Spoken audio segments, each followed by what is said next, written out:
G'day and welcome to Conversations on Faith FM with Robbie, Alicia and Brad. This is your place to explore faith, life and everything in between. Text in your thoughts on today's conversation on 04888 185 00. Now get ready to join the conversation right across Australia, right here on Faith FM. Hey, good afternoon Australia, how you going? This is Brad and I'm here with Alicia this afternoon for Conversations. How you going, Alicia? Good. We're a little bit over time today, but we're here and I think that's the main thing. We made it. That's what counts, yeah. We had a little bit of a stuff up because the Drive Time Show guys have been away this week. They've had some issues with their mixer, kind of stopped working, which is always not a lot of fun. So I've been trying to help them with some technical issues. And in doing so, I was testing stuff on my computer, which we do the streaming from, and I forgot to change the stuff back. So the inner workings of radio, very, very exciting stuff. But regardless, we're a couple of minutes late, but hopefully you got a song or two in there while you were waiting. And we're still stoked to be here with you either way. Hey, we got some exciting news for you, actually. We do. Related to Conversations.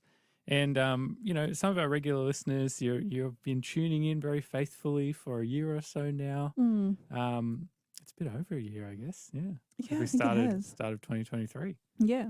You've been tuning in faithfully on Mondays at 2 p.m. or even, I think it was 2:30 when we first started. At one stage, yeah. Yeah. We are actually going to be moving the show. We're moving. Yes. So you're actually, here's the cool thing. You can think about it in this positive way. We're going to be moving the show to Monday afternoons from 3:30. So that's good because the time lines up with all of the other afternoon shows that we have here on Faith FM, like the Aussie Pastor Live and Looking Up. Oh, yes. And Afternoons with Shell. So we're going to be in that same sort of time slot as then. So it means you don't have to tune in early every day to, well, not every day, every week to actually try and catch us. Yeah. And if you want to think about it in an even more positive way, okay, like double the positivity, it means that you're going to get 2 new episodes of Conversations in under a week. So you're having one today and then you're going to get one next Monday as well. Yes. So hopefully that's a positive thing, up to you, I suppose. But if you're tuning in, I'd like to think it would be. Yeah. And if we're moving, that means something else must be coming in our place. Yes. For all of our listeners, which is exciting. Do you want to tell us a little bit about what that is? Yeah. So we have a kids club that we will be launching next week, I believe. And the time slot for them will be 3:15. So, as a parent, I know how crazy it gets when we do school pickups and, chuck Faith FM on at 3:15. And I'm sure it'll be a good time for you and your children. And we have some cool giveaways, especially for our kids too. So definitely be on the lookout for that next week. Yeah, nice. And you can find out more information on our socials and stuff that will be coming up. Yep. So check out the Faith FM, either Facebook or Instagram page for a bit more information about that. Yeah, it's been something we've been wanting to do for a while, really. Yeah. To just have some kids programs and that sort of thing. And we've been slowly working towards it and getting content from different people and places. And we like to think we've got some good stuff now. So yes, I'm excited. So it's going to be weekdays at 3:15 p.m. And we are probably going to be expanding that as we go. Potentially it's going to be running from 3 till 3:30. So before all those afternoon shows that we have here on Faith FM, because, we do really want to have some good stuff for kids available on this station. And we've got little bits. I don't know if you've heard God's Great Earth with Rich Aguilera. That's a really good show for kids. Cool. If you haven't listened to that one before, make sure you check it out. You can go to the Faith FM website, which is faithfm.com.au. If you go /programs, or if you just find the programs page on there, you'll be able to see a lot of the cool shows that Rich actually does, Awesome. I'm not a kid, but I actually really enjoy those as well. They're lots of fun to listen to. So that's one of the exciting things that's coming up. Now that we're in May, it's... We are. I know, strike, right? Where's the year going? Wow, I didn't realize. I've got a mate who has like this counter thing on his phone. Okay. And it shows the percentage of the year that's already passed. Oh, no way. So like now he's like, we're what is it? We are a third of the way through the year. Wow. 33%. That would freak me out. I don't think I would want to know how. Well, it might make you go, well, I better make good use of my Better do time 'cause something it's with my- going yeah. quickly. Yeah. But yes, now that we're in May, it means that June is just around the corner. And I don't know if for some of our listeners last year, you might remember over the month of June, we did an end of financial year giveaway competition. Yes, yep. And so we gave away some cool stuff like a Faith FM jacket, some Faith FM mugs and yeah. hats. And guess what? We're going to do it again.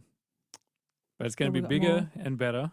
Okay. Because it's always got to be bigger and better. Yeah, it has to be. We can't do the same. No, we'll make it worse.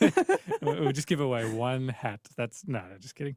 It's going to be bigger and better. Lots of cool giveaways. We do actually have some Faith FM shirts now. It's something we've been working on for a little while. So we're going to have some of those that we'll be able to give away. We're thinking that we might even have a bit of a competition between some of the live shows. Oh, that'll be good. Yeah. So which live show can get the biggest listenership kind of voting in on their behalf. And then those shows will have their own special giveaways that, you want to make sure you tune into the breakfast show to potentially get the breakfast show giveaway. Yeah. But a friendly competition never hurts. Yeah. Oh, absolutely. The more the better. We love giving away stuff here at Faith FM.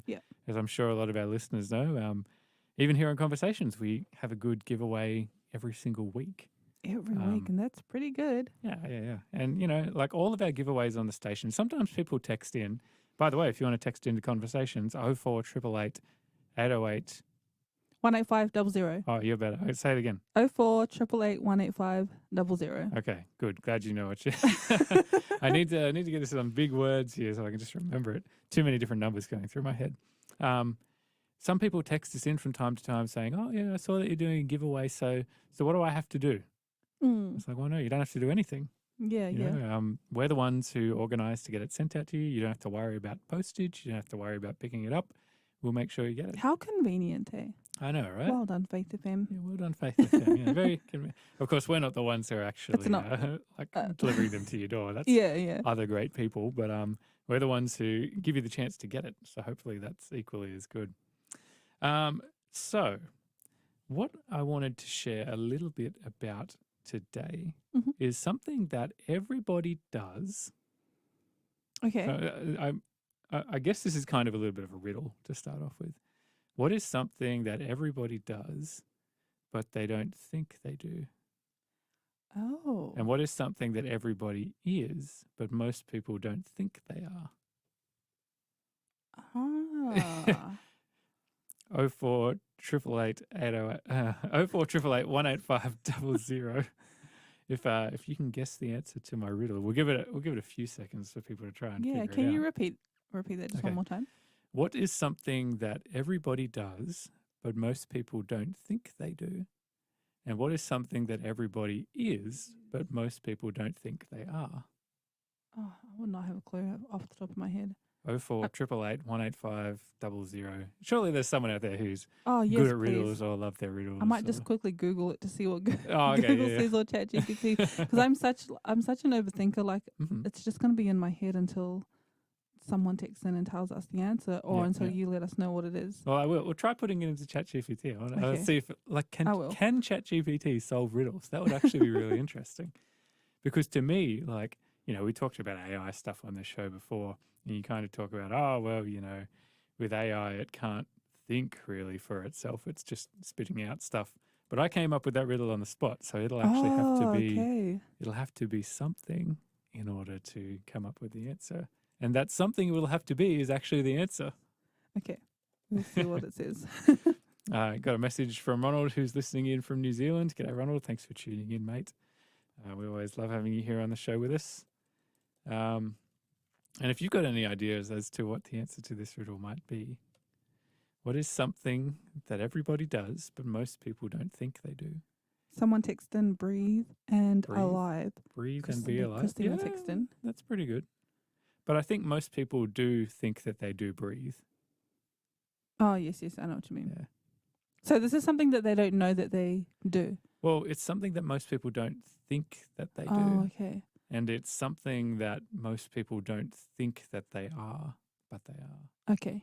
ChatGPT says Yeah. one thing that comes to mind is Mhm. micro expressions.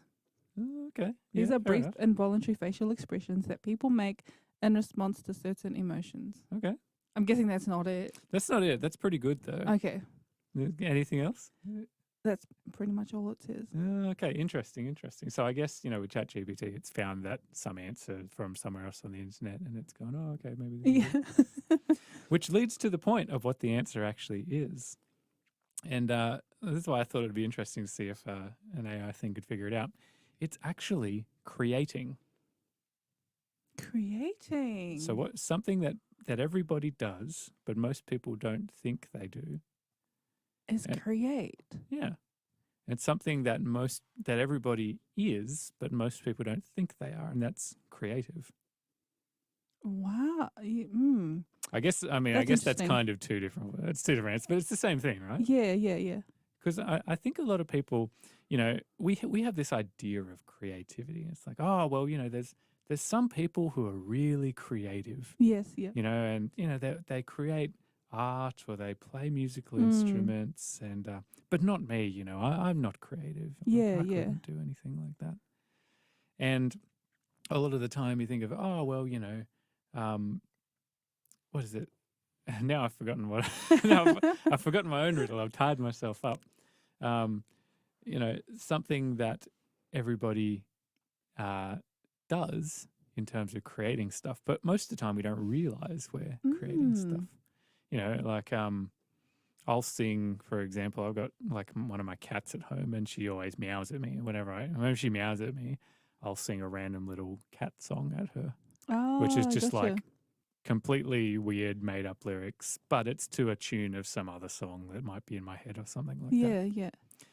And instinctively, I don't think to myself, oh, I'm creating something, because I'm just going, no, I'm just making up It's just- words, and it's to yeah. a song that already exists, basically. So that's not Oh, creative, I gotcha. but it is. Yeah. I'm trying to think about like my everyday life now Mhm. and the little things that I may create or may not create. Mm-hmm. I can't think of anything off the top of my head. Okay. I think it's because, like how you were saying, it's not something that we think is being Mm. creative. Yeah. Well, that's all right. We've got a song break coming up now, so maybe you can think about it. Yeah, I while will. the song's going. You're listening to Conversations here this afternoon on Faith FM, where we're going to be talking a bit about creativity, which I think is a really interesting thing to talk about. You're going to hear now Brian Dirksen with Refiner's Fire. Don't go anywhere. We'll be back in just a couple of minutes.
Here we are. Welcome back. You are listening to Conversations on Faith FM. And apologies to our listeners on Facebook and YouTube.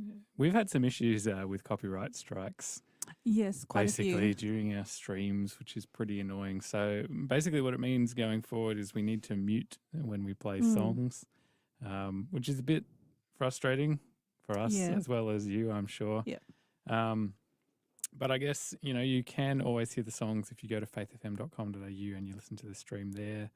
But unfortunately, that's just something we've got to do going forward because we don't actually want to lose the Faith FM Facebook page because then you won't be able to connect with us at all, which will be even worse. Exactly. So it's the lesser of two evils, unfortunately. Ronald here said, okay, time to be creative when there's no sound. Yeah, that's right. Which is good, you can play your own songs. That's right. Just flick on Spotify during the song breaks and maybe we can put like we'll a tell timer you what there it or is. something. Yeah. And then you can search it for it. We will. That song. And then play it. Yeah, that's right. Well, the song you did hear was Brian Dirksen with Refiner's Fire off his album Today. So there you go. That's what you just heard there on Faith FM. Hope you enjoyed it. And if you didn't hear it, well, yeah, as Alicia said, you're just going to have to look it up. That's all we can do, unfortunately. So yeah, just before the break, we mentioned that the topic of conversation for today's conversation is creativity. And we also talked about this idea that a lot of people don't think that they are creative, right? Yeah. When we think of, creativity or a creative person, you think of somebody who's a painter. Yeah, like an artist or a performer. That sort of thing. Yeah. But one of those areas where, people are actually creative all the time, there's a lot of different things where we are creative every day, because what is creativity? It's doing something new. And a lot of the time, we assume that, creativity has to be something completely new to every single person on the planet. It's got to be a new invention or a brand new thing. But that's not actually true. Creativity can actually be in the small things as well. Okay. And I was talking to someone about this the other day who's a football player, a soccer player in this case. And we were talking about creativity and he was saying, you think about the best players in the world, Ronaldo and Messi and they're so creative and it's the creativity that makes them a great player. Oh, okay. And I said, well, are you creative when you play? And he said, no, not anything like that. I said, but are you still creative? What are you? Do you do new things when you play in order to, to improve? Yeah. Or do you try different things when you're playing against a team that has different tactics? Oh, gotcha. And he said, well, yeah, no, I actually do. Do you try, juggling the ball in different ways or kicking with the outside of your foot instead of the inside? Oh, yes, yeah, I do that. Is that something that, you're always like, you don't go into a game saying, well, this is exactly what I'm going to do. And if the opponent adjusts and does something different, well, it makes no difference. I'm just going to do the exact same thing the whole time and that's it. Anyway, he says, well, no, of course not. You've got to change your plans as you go in order to react and respond to things. And the reality is that is something really creative. You are doing new things in response to something else. Whether it's your situation, you might react differently if you're playing a game and you've got 80 minutes on the clock as opposed to you're in the last 5 minutes of the game. Yeah. Are you going to try something new in order to score a goal when, there's a lot of time pressure and it's really important? Yeah. And he said, yes, of course I would. And I guess this comes back to this idea of what I wanted to talk about before is when it comes to creativity, we are all creative. We might not necessarily see it all the time because of this idea that, we expect creativity to be something big, something, it has to be seen by many people to be creative. Christina just quickly messaged in and she said that she has to improvise because she has a shoulder injury and she's having to improvise and do things creatively like chopping off overhanging tree branches with her left hand instead yeah, of yeah. like with her right hand. So that's another Yeah. part of being creative when your usual circumstances Mm. change, and now you got to think like, oh, okay, now I still need to do this thing, but how Mm. can I do it now that things have changed? I really like that because that brings up a really important point about creativity is that creativity requires some constraints, Mm. you know? Yep. Um, how would you put this? Like, let me show you something that I've got here, Alicia. I actually brought this in because I wanted to talk about this a bit today, and it ties Oh, into cool. well to what we're talking about with Yeah. creativity. Let me just grab it. So this here is a board game. Oh, It's wow. called Ezra and Nehemiah. And it's actually like a Christian themed board game or a Jewish themed board game, whatever. Old Testament themed board game. There you go. Yeah. And it focuses around the story of Ezra and Nehemiah, who are both Jewish people in Babylon and then Mhm. in the Persian Empire, who had this job that they were essentially given from God to return back to Judah and to rebuild Jerusalem and rebuild the temple there. I'm going to hold this up for our Facebook and YouTube listeners so they can see it because it's got some pretty cool art. I know it's reversed. Hang on, Ooh. let me move across so you can see it properly. There we go. I know it's reversed in the image there. To our Faith FM listeners, it's I'm holding up a board game box which has got some cool art on it. Cool. Here, I'll give it to you. You can have a closer look if you like. So I got this. When was it? It was about a week or so ago. And for those people who are interested in board games, maybe you've heard of Kickstarter. Kickstarter. You never heard of No, Kickstarter? I've never heard of that Okay. one. So Kickstarter is a website where basically people can sort of pitch an idea. Oh, wow. It's a crowdfunding website, Yeah. one of the original ones. And, a lot of people do board games and stuff, but the basic idea is you put this idea out onto a public square, essentially. Yep. And you say to people, here's something that I want to create. I've got this great idea, Mhm. Are you willing to be like a funder for it? So, it's not something that already exists, so I need help basically to come up with the money to actually take this idea Mhm. and move it from idea to a physical thing. Oh, okay, gotcha. And in this case, it's, this board game here. The creators' names are Shem Phillips and S.J. McDonald. I think they're based in New Zealand, actually. Oh, wow. The name of the company is Garpel Games, and they've made a few different ones before. Wow. But point being, that's something that's really interesting when it comes to this whole idea of creativity, because they're saying, all right, we've got this idea. We're going to put it out there. If people like the idea, they can basically pledge some money towards the creation of it. And so, in this case, for a board game, you might say, all right, well, I like the idea of this board game. It seems interesting. Yeah. I want to help it be created. So I'm going to pledge $50, for example. Oh, okay. And, like the way Kickstarter works is basically, there's an end point for like a campaign for pledges.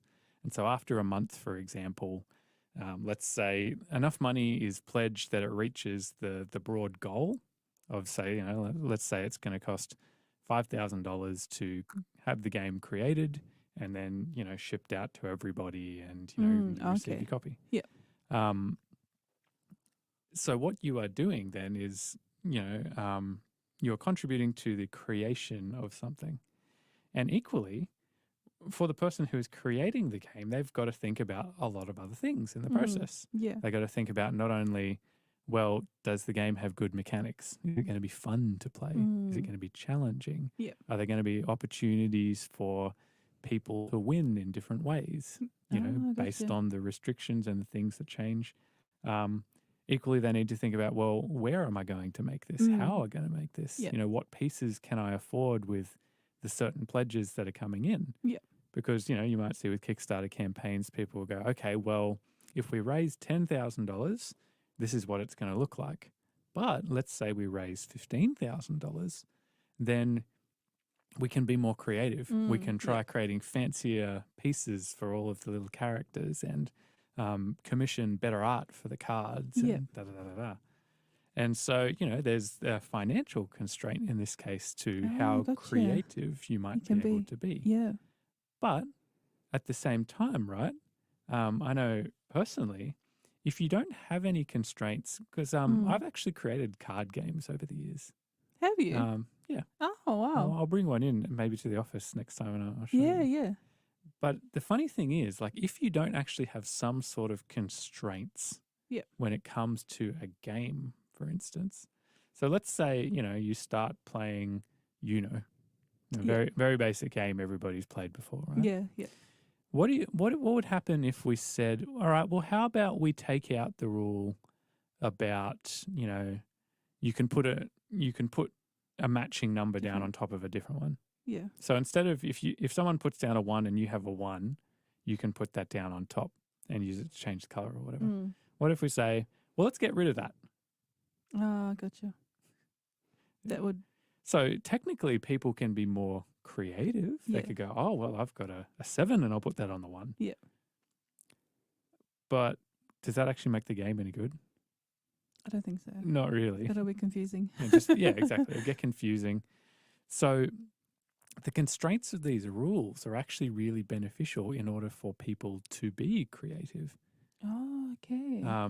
Because if you don't have that constraint, there's nothing that kind of limits you in what you can what do. you can do, yeah. You can do literally anything, but you don't really know if it's good or bad or Yeah. anything like that because it's just, well, I guess this is what it is. And when it comes to designing card games, you've got to think really carefully about how much is left to chance, how much is luck, and how much is player skill and strategy.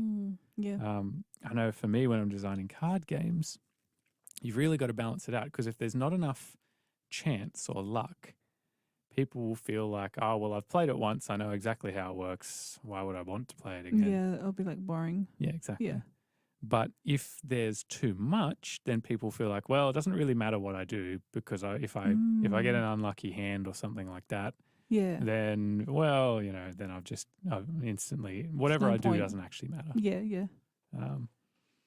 Anyway, I know that's a little bit of a tangent, but it actually comes back to this whole point of creativity that for creativity to be good and to be purposeful, it is actually important to have some constraints, to have some rules that you're working within that help you understand whether the thing that you are creating or doing is actually good useful or not. Yeah. And when we come back from the next song break, we're going to delve into this a little bit more. Like creativity is something I'm very passionate about and I've studied a lot and written academic papers about. So so I'm keen to talk about it today. Awesome. You're listening to Conversations here on Faith FM. If we are going to go now to a song, we'll hear Ryan Ellis with Perfect Peace. Don't go anywhere. You're listening to Faith FM.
Sorry, there we go. Now I got our Facebook people back. You are listening to Conversations here on Faith FM. Thank you for sticking around during that song break. You just heard Ryan Ellis with Perfect Peace, a live version of that song, Perfect Peace, live and acoustic. You know how with songs like they have like the little thing in the bracket after them? Oh, It's yes, describing yes. it. And it can be like live, acoustic, recorded here. Oh, yeah. This version, and just keeps going on and on. Yeah, I love those sorts of ones. Today on Conversations, we're talking a bit about creativity. And I actually wanted to throw out the question because during the break, Alicia and I were talking about Bible-based board games. Mm. And I'm really curious to know, we were talking about it because I was sharing that I've actually got my hands on a Bible-based board game that's called Ezra and Nehemiah, which is like a tabletop game based around, Ezra and Nehemiah and Zerubbabel going back from Persia and rebuilding the temple in Jerusalem and the city. And I'm actually really curious, have you got any Bible board games? And are they any good? Yes, let us know. Because we're sort of on the hunt for Bible board games, my family. Mm-hmm. Just as a good pastime for our kids especially. Yeah. And some kid-friendly ones too. Mm. If you have any, let us know. I remember when I was growing up, my brothers and I, we actually created a Bible version of Monopoly. Oh, cool. So we got, because, it was basically that, on Sabbath, we don't play board games. Board games, yeah. Because, what did we have? We had we had Monopoly. We had, have you ever played Scotland Yard? No. Okay. We had a few random games of all sorts, that sort of thing, dominoes, blah, blah, blah. And my brothers and I was like, well, if it's on Sabbath, we want to play a Bible game. Yeah. And so we took the whole concept of Monopoly, which is, you have all of the hotels that you can buy and you can build them up and do this and that and the other. And you have chance cards and go to jail and all that sort of thing. And we said to ourselves, right, we want to make a Bible version of this. So we took all of the names of, the different areas and the hotels and we named them after Jewish tribes and places and all that sort of thing. And the chance cards became temple cards and community chests became, I don't know, like offerings or something like that. Yeah. And so you'd move around and you'd build up the tribes and places and all that sort of thing. And probably pretty seriously breaching a lot of copyright, but we weren't selling it. And this was when there was no such thing as Bible Monopoly or anything like that. So I think we still got it. Like it was all hand drawn, the random little dodgy drawings of tents and stuff and the temples and all that sort of thing. That'll be cool to have a look at. Now. Yeah, I'm sure it might be sitting around somewhere. We used all the little hotel pieces and that sort of thing from our normal Monopoly set for, when you're doing. So all the rules were the same. We just had different names for everything. But interesting, we're talking about creativity today on Conversations. Interestingly though, right? If we didn't have that constraint of saying, well, can't play with the normal version, we would never have actually had the incentive to create something else. Yes. And it was the fact that we created it that for me made it so important and so memorable to me, as opposed to, the standard Monopoly thing where, if I don't really care for Monopoly just that the much. Generic, yeah. But something that we made, I love playing that. And I like showing it to people and inviting them to come and play it as well.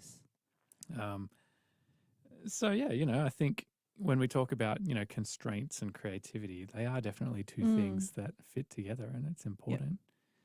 One of the reasons I wanted to talk about this, this whole idea of creativity is that I think as Christians, right, we live in here, like in Australian society or New Zealand or around the world or whatever it might be. And a lot of Christians don't actually create anything.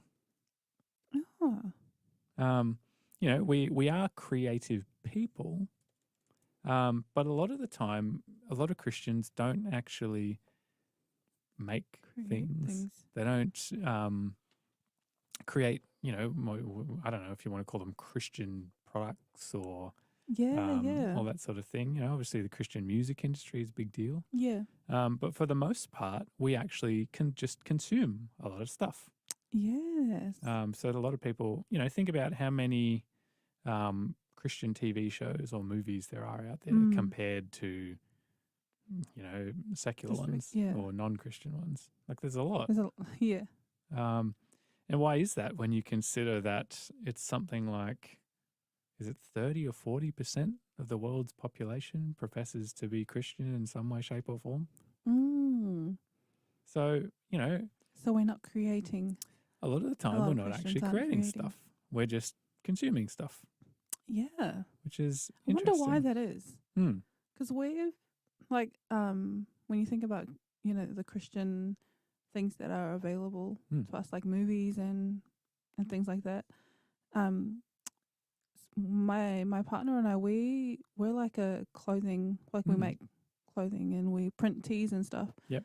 And just recently we've been thinking about like a Christian Mm-hmm. clothing label. And I think one of the things that sort of stops us from like being creative or creating is whether it's right or wrong kind of thing. Like sometimes we feel like very when it comes to pricing and stuff, it's like, I see. is that too much, or like, is that not enough, or like, what are we saying about us as Christians? Yep. So like, I think that was one of the things that we struggled with, figuring that out. But yeah, that's an interesting thing that you bring up. Why there are not a lot of Christian things or products available. Yeah, it's tricky. You know, I think the things that you raised there are very valid. You know, that whole idea of, you know, when we create stuff, if we are creating it to be reflective of God or representative of God, yeah, you know, we feel like we got to be really sensitive in terms of how do we price this? You know, how do we reflect God to the world around us? Yes.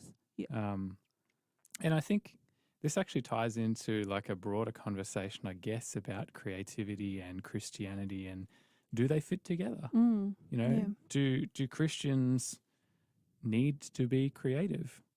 You know, we talked earlier about this idea that everybody has the capacity to be creative, and in fact, we all do it. Yeah. You know, at many points in our life in all sorts of different things. Yeah. But I guess I want to touch a little bit on what the Bible says about creativity and creating things. Yeah. Because it does actually say quite a bit, and what that means for us today. Awesome. So the best place to actually start when it comes to understanding creativity in the Bible is at the very start of the Bible. Just thinking, yeah. You know, that's where we hear the most about creating and creation. So how about we go to Book of Genesis chapter 1 and verse 1. In the beginning, God created the heavens and the earth. Mm-hmm. Now the earth was formless and empty. Darkness was over the surface of the deep, and the Spirit of God was hovering over the waters. And God said, "Let there be light," and there was light. God saw that the light was good, and he separated the light from darkness. God called the light day, and the darkness he called night. And there was evening, and there was morning the first day. All right, let's pause there just quickly for 1 sec. So when it comes to creativity, right, what's the first thing that we see God doing at the very beginning of anything and everything? We know that God is already there. So it says, in the beginning, God. So God's already there, created the heavens and the earth. Mm-hmm. So 2 things we discover about God straight away. Yep. So God was already there. You know, what came before God? Nothing. Nothing. He was already there. Yep. What's the first thing that he does? He creates. Creates. I like that. So he creates the heavens and the earth. What does that specifically mean? You know, a lot of people get into the arguments about this as like, so is God creating 2 specific literal places? Is he creating heaven? Is that referring to the stars and the universe? You know, is it referring to everything that's not earth? Because, you know, at the moment we only have that immediate juxtaposition between heavens and earth. What does it mean? Yeah. It doesn't explicitly say at this point, which is okay. Yeah. What we do know that does definitely make sense is it says, well, God was there. He created the earth. Yeah. Well, the earth is where we are. Okay, cool. We can understand that. We can roll with that for now. And I think sometimes, that actually ties into creativity and the creative process as well. Sometimes we don't actually understand every single thing along the way. Mm. Sometimes it can be a case of going, well, I want to do this. I'm not quite sure how to get there. Yeah. So do I have to understand absolutely everything at the time? No, No. it's okay. All right, let's do the next couple of verses from verse 5, I think it was. God called the light day, and the darkness he called night, and there was evening and morning, and there was morning the first day. Verse 6, and God said, let there be a vault between the waters to separate water from water. So God made the vault and separated water under the vaults from the water above it. And it was so. God called the vault sky, and there was evening and there was morning the second day.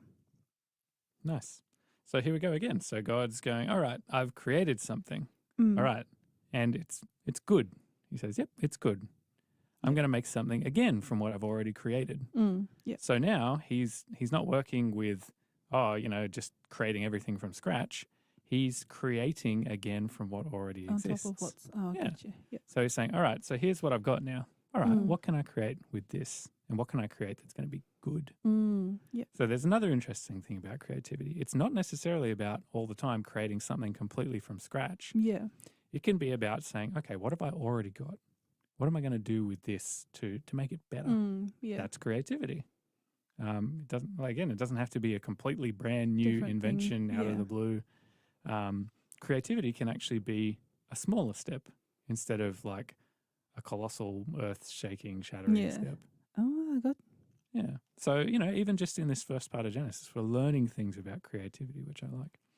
But we better quickly go to a song. We're going to hear Mercy Me with Word of God Speak. You're listening to Conversations here on Faith FM. Don't forget you can text it at any point on 04888 185 00. We'll be back with you in just a couple of minutes' time.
Welcome back. That song you just heard there was Mercy Me with Word of God Speak. I actually think that's a cover of the song because I'm not sure Okay. it's quite sounded like Bart Millard singing. But anyway, don't know.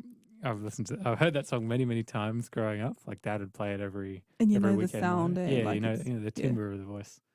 But yeah, good song, and very much tying into what we're talking about at the moment because we're very much into the Word of God and God speaking and creating stuff.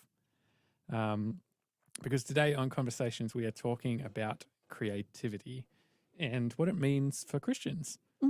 Should Christians be creative people? Yep. Or does it not really matter and we can just consume stuff that other people are creating? Big question there. We are at the moment delving through a bit of the very beginning of the Bible in Genesis chapter 1. And we've seen so far that God exists. You know, the very first thing that we discover is God exists, and he starts making stuff. He Yep. starts creating.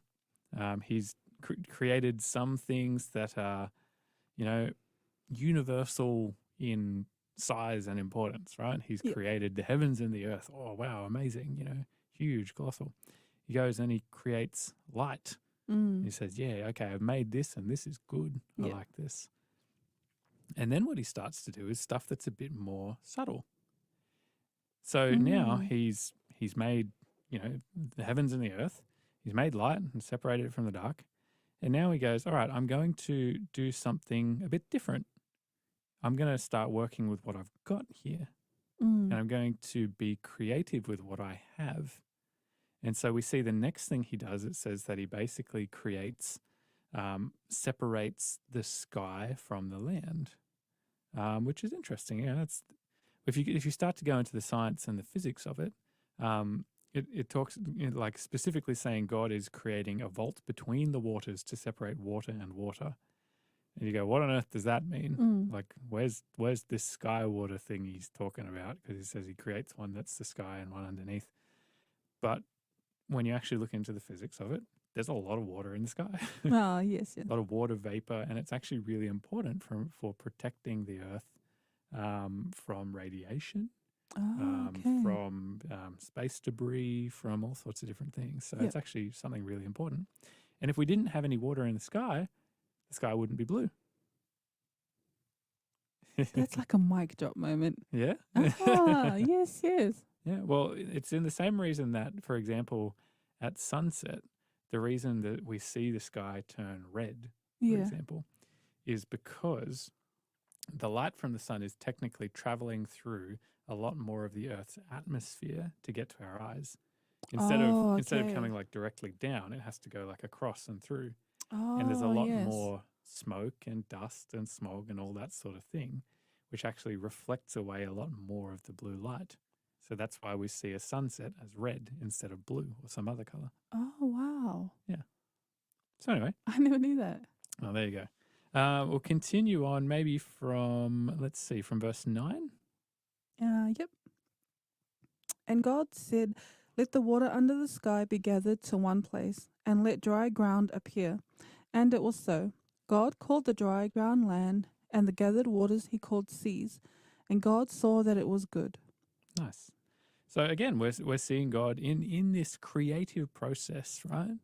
He's focusing, like he's done the big picture thing first. Yes, yeah. Like what's the big idea that I actually want to do here? Yeah. And now he's starting to focus more on the finer details. And you may actually find that when it comes to our own creative processes, that's what we think about. What's the big idea? I want to create a board game. Okay. What sort of board game is it going to be? Well, it's going to be a tabletop game. All right, well, then I'm going to need to have a board. I'm going to need to have some pieces. I'm going to need to start thinking about this and that and the other. So you start big and then you slowly refine, basically you're improving the smaller elements as you go. And, we see God stepping through this creative process and we look at it and go, yeah, that's what I do. Yeah. All right, cool. How about we go on, we're up to verse 11? Yep. Then God said, let the land produce vegetation, seed-bearing plants and trees on the land that bear fruit with seed in it, according to their various kinds. And it was so. The land produced vegetation, plants bearing seeds according to their kinds, and trees bearing fruit with seed with seed in it according to their kinds. Mm. And God saw that it was good. And there was evening and there was morning the third day. Nice. So, it's only been a couple of days that God's been doing this over. Yeah. But again, we're seeing this creative process in place. And a creative process is actually working towards an end goal as well, Yes, right? yep. We have the initial idea, and we don't actually know necessarily so far why God is doing all of this. Mm. We don't know. He hasn't like it hasn't been expressed. So God's making the heavens and the earth. Why? But why? What Is for? it for something? Yeah, Is it yeah. for someone? Mm. What's the reason for this? Because typically for us, when we have our creative process, we would think to ourselves, all right, I want to do this. Why? Oh, because I like this, or Yeah. I want to give this thing to someone, or whatever it might be. Yeah. But we haven't discovered what God's why is yet. Oh, I gotcha. And the why is often the most important part of a creative process. Yeah. All right, so we'll continue on. We're up to, is it 16? 14, sorry. Verse 14. Yep. And God said, let there be lights in the vault of the sky to separate the day from the night, and let them serve as signs to mark sacred times and days and years, and let them be lights in the vaults of the sky to give light on the earth. And it was so. God made two great lights, the greater light to govern the day, and the lesser light to govern the night. He also made the stars. God set them in the vault of the sky to give light to the earth, to govern the day and the night, and to separate light from darkness. And God saw that it was good. And there was evening and there was morning the fourth day. All right, cool. Now, one thing I didn't actually mention when we were talking about verses 11 and 12, where God is creating, it says vegetation, so seed-bearing plants and trees on the land that bear fruit with seeds in it. So what's the deal with seeds? They also create stuff. Bear, yeah. So God is creating things that can be created Create things again. Yeah. Yeah, which is kind of cool. And now, like the thing I think that is interesting, again, we still don't know why God is doing all this at this point. But we see in verse 14, he says, all right, I'm creating, like two big lights. I'm creating the sun and the moon in this case. And I'm going to let them serve as signs to mark, it says, sacred times and days and years. And let them be lights in the sky to give light to the earth. Again, why is he doing this? Yeah. We still don't necessarily know, but he's saying let them mark as signs, signs to mark sacred times and days and years. Who needs this information? We're not sure yet. We're not sure yet. Do plants need this information? Well, it can be helpful for plants. Plants definitely need light to grow. Yeah. Okay. So maybe, so far we're going, okay, well, maybe God is doing this because he likes plants. Yeah. We still don't really know, but plants don't really need to know sacred times or days or anything, do they? yeah. No, that doesn't really make sense. Okay. So as God is refining what he's creating, we still don't actually know why he's doing it yet. Yeah. But he's refining it bit by bit. And obviously, like for me, I'm looking at this and from the perspective of someone who creates something going, okay, so he's making it better and better. He's refining the different ingredients to whatever this recipe is that he's putting together. It's going to be pretty good. And God even himself is saying, yeah, this is good. I like this. Yeah, This is good for whatever the purpose I'm creating for is. What's the purpose yet? Still don't know. Not sure. Okay. Let's go verse 20. And God said, let the water teem with living creatures, and let the sky above the earth across the vault of the sky. And let the birds fly above the earth across the vault of the sky. So God created the great creatures of the sea and every living thing with which the water teems and that moves about in it according to their kinds, and every winged bird according to its kind. And God saw that it was good. God blessed them and said, be fruitful and increase in numbers, and fill the waters in the seas, and let the birds increase on the earth. And there was evening and there was morning the fifth day. All right, cool. So here we see another aspect of creativity. So, God's created the heavens and he's filled them up with stuff. He's created plants everywhere, all sorts of interesting things. Now he creates sea life and birds. And birds.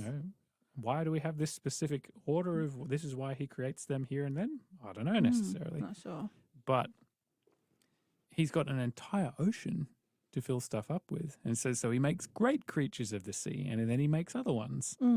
So there's big Big creative ones. things and there's small creative things Yep. and there's all sorts of different kinds.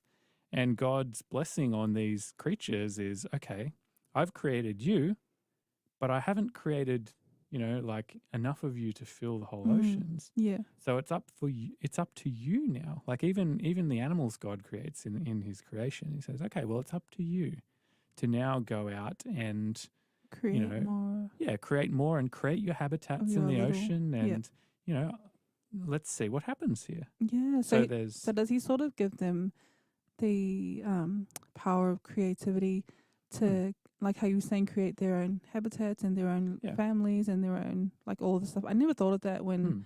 we look at the creation story. Well, I mean, think about smart birds like crows, for example, right? Yeah. They can figure out how to use sticks and stuff as tools to build Yes. fancy Yes. nests and dig out worms, and so animals are smart and they're Yeah. creative too, Yep. which is quite unique. And so we're we're about to go to another song, so let's not jump to this next bit yet because the next bit's the clincher. Um, but hopefully this is like an interesting kind of discovery of God's creativity and His Mm. creative process, and how we often think about God and His creativity as, oh, He does really big, Big, amazing huge. things, and yes, He Yeah. does. But He's also creative in the small things. He pays attention to the finer details. And equally, He doesn't just do everything Himself. Yeah. He actually provides an opportunity for the things He creates, Mm. the plants even to replicate, and the animals to find homes and have babies and all Yes. sorts of interesting things. Yep. So God wants His creation to create as well, Yep. which I like. We're going to go to a song now. We're going to hear Mark Bishop with I'm in Good Hands. Pretty appropriate given what we're talking about. We'll be back in just a couple of minutes' time.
You just heard there Mark Bishop with his song I'm in Good Hands from the album A Different Light. Sorry, I said that twice because I forgot to bring us back from muted for our Facebook listeners and YouTube listeners.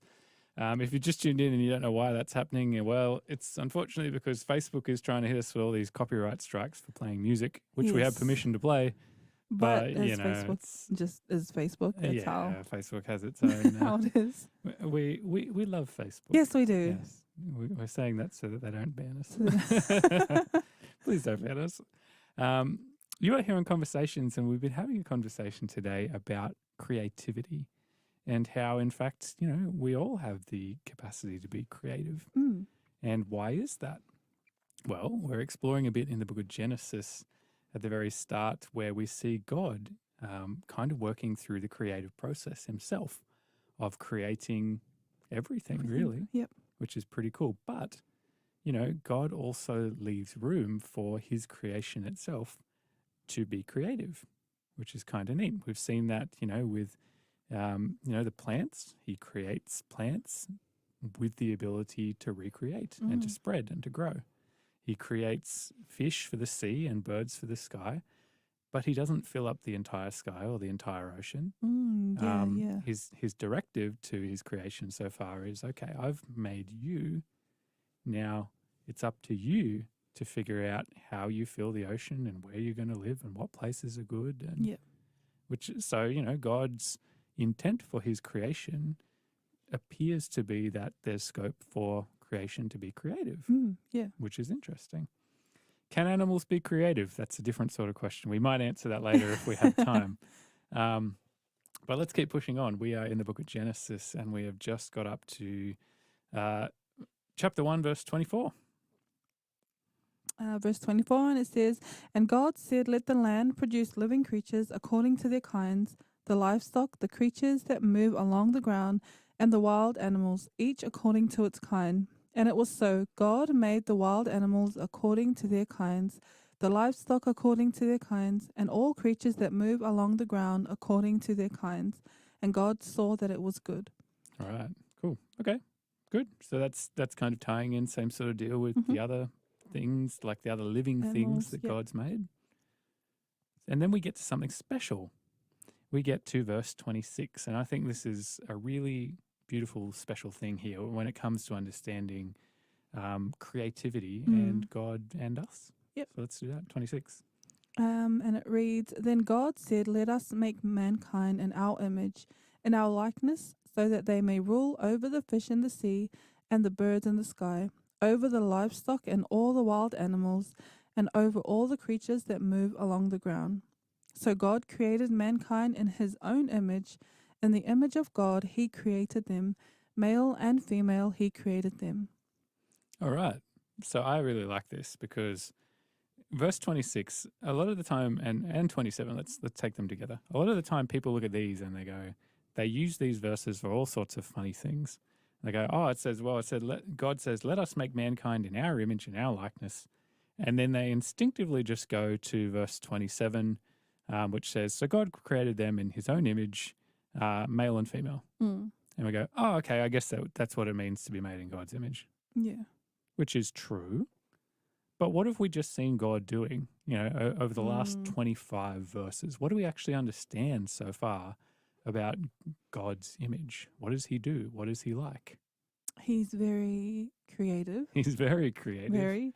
I feel like it shows that he's patient and he's, I like the verses that we were talking about before, how you were saying that he gives his creation the opportunity to create. So he's, it's like he likes giving us opportunities, or like other people opportunities to create as well. Yeah. So he doesn't, like, he could easily just make everything and everyone as is and fill up the sky and the earth and and you know, the waters. But I think it's a beautiful thing how he didn't, and he let us sort of take that road with him. Yeah. No, I agree. And, you know, we think about things like, you know, so God has been going through all these different things and he's fine tuning them and he says, all right, this is good. Yep. All right. I'm going to keep working with this. Okay. This is good. And so far we don't know what's it good for. Yeah. And now we see it here. So God says, all right, I'm going to make mankind He says, in our image, in our likeness. And again, this comes back to the triune nature of God. But, we Yep. can come back to that at a different time because that's probably a A slightly whole different nother- conversation. Yeah. yeah. But he says, okay, so the purpose of all of these things that I was creating is for these humans that I'm creating so that they Yep. can rule over the fish of the sea, the birds of the sky, the livestock, all the animals, and all the creatures on the ground. So we see his why. Yeah, we finally see the why of, why God was creating all these things. And now it suddenly makes sense. Even if you had this flipped on its head and we started out with God saying, I want to create people. I want to Yeah. I want to create someone that's like me and give them the opportunity to create like Yeah. me. Then if we take If what we we're see going there backwards. in 26 and 27 Yeah. and we have that as our why, we have that as our God's big idea. And then we go back through, all those verses from 1 through to 25. We're like, wow, so God was creating that for us. Yeah. Yeah. Wow, that's cool. And all of these different things. Oh, so he was making the plants for us. Ooh, Yeah. okay. Now I'm getting some ideas. And he made the animals for us so that we can take care of them and look after them. And, I think sometimes people get a bit hung up on the idea of Eden as like God creates Adam and Eve there and there's nothing for them to do. Yeah. Like yeah. the world's perfect. That's it. Yep. Yeah. Okay. Well, done. I guess they were just sitting around eating apples or something. And Yeah. Not much. yeah. But in the same way, God actually gives a directive to Adam and Eve and he says, okay, so be fruitful and increase in number. So that's one of the cool things that God gives to humanity as well. The ability to create new humans. Yep. Like angels don't do that. Yeah. Fill the earth, subdue it, rule over the fish in the sea and the birds in the sky and over every living creature that moves on the ground. I'm giving you every seed-bearing plant on the face of the whole earth and every true tree that has fruit with seed in it, and that's your food. And, and all the beasts of the earth and all the birds of the sky and all the creatures that move on the earth, everything that has green life in it, I'm giving them plants to eat. And then God said, God saw all that he had made, and now we have a bit of a distinction as well. Like everything he'd made so far had been good, but we hadn't understood the why. And God is saying, okay, I've made this. Yep, this is good. We get to the end here, and now God sees all that he's made. Yeah. And he says it's very good. And interestingly, though, right, it's one of the things someone pointed out to me once. They said, God didn't say it was perfect. He said, this is really good. Yeah. And I'm stoked because I've made humans now and I put them in this spot and now it's good. Yeah. And Yeah. I can't wait to see what they're going to do with it. Yeah. And I think when it comes to God's image and creativity and all that sort of thing, I think there's a very fundamental thing for you and I, for every single person to understand that being made in God's image means that we have the ability to create. Yep. And we can create things for our own glory. We can create things to serve ourselves. We can create things to hurt others if we choose to. Yep. And unfortunately, a lot of people do that. Yeah. We can create weapons. We can create rude posts on social media. We can create emotions, hurt, anger, whatever it might be, sadness. Yeah. Yeah. But God has also created us with the ability to create things that bless other people. You know, when Jesus talked about the whole purpose of what he describes as the law and the prophets, so everything that God had instructed the Israelite people, the purpose of it was to love God with all our heart, all our soul, all our strength, and to love the people around us as ourselves. And we do that most of the time by creating things. Yep. You know, there's the thing of, you know, when you have a neighbor move in next door, what do? Well, you make them a pie. Yeah. Yeah. And so you create something for them. Yeah. And there's like time and effort and energy and thought that goes into creating. And there's big picture details, like there's the why of doing it. Well, because I want to be nice to them. Yeah. And then there's the fine details as you get closer and closer to the goal and all those sorts of things. So God's creative process is a great creative process for us to follow. For us, yeah. Because we look at God's creative process and we see that he wanted to create humanity and bless them and show them his love. And for us, that's the best sort of creative process we can have. And the why is the really important part. Why am I going to do any of this? Because I'm made in the image of God. And God creates things to bless and to show love through. So I guess for me, I look at that and say, well, you know, for me as a follower of Jesus, he wants me to create things. That's part of his nature. And if I am reflecting God in who I am and what I do, I can create things that give glory to him. I can create things that bless other people. And, you know, and it could be things like, well, I can make a card game and bless people with joy and fun when they do it. And it can be really simple. Like things that can be really, really simple. I know sometimes, like, we talk about creating things and just how we were talking at the beginning of our conversation, and I was like, what are some things I created today? and I was just thinking, like, during our breaks and during this whole time, and it's like I create meals, for example, like for my children or for my family every day. And that's something that we may not think is creative, but in a way it really is. It is. Yeah. And why are you doing it? Because you love your family. Because I love them. Yeah. And that's an amazing form of creativity that I think is reflective of God's intent for us. Yeah, for sure. So, you know, we haven't delved into all of the scientific aspects of creativity on the show today. Like, there's a lot to cover, basically, when we talk about creativity and that sort of thing in the Bible. But I want to basically wrap up with one verse that we find now in the book of Romans. And, you know, it very much ties into what we just talked about before. And this is Paul says, he says, "For ever since the world was created, people have seen the earth and the sky. Through everything God made, they can clearly see his invisible qualities, his eternal power, his divine nature, so they have no excuse for not knowing God."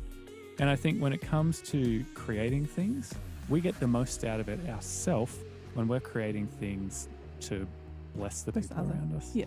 I agree. So whether you believe in God or not, I guess put that to the test and say, well, do I feel a lot of joy when I'm creating things, and especially for the people around me? Because that's actually a reflection of God's character in you. Yeah. We have got a free offer for you today. Man, we didn't even mention it we do. the whole time through the show. We've been talking about today creativity and God's creative abilities. We want to offer you a DVD that's called The Case for a Creator. You're going to love this one. It's a documentary by an investigative journalist. His name is Lee Strobel. Really cool DVD, The Case for a Creator. If you'd like to get this, no cost to you, all you need to do is pull out your phone right now and text today's code word, which is C0501. That is C0501 to the conversation show number, which is 0488 185 00. So one more time, code word C0501. And text that to the conversation show number 0488 185 00. Thank you for joining us on Conversations today. It's been a lot of fun. Good. And we will see you not same time next week. No. We will see you next week on Monday. At 3:30 p.m. At 3:30, yes. That's going to be pretty cool. So, yeah, make sure make sure you text in, get today's free offer, have a think about creativity and the creative things you do, and reflect on God's creative nature and all the things that he's created for you as well. Awesome. Cool. Thanks. Thank you, everybody, for tuning in to Conversations today. And we'll see you again, not same time next week. We'll see you in a couple days. We'll see you in a couple of days. Bye.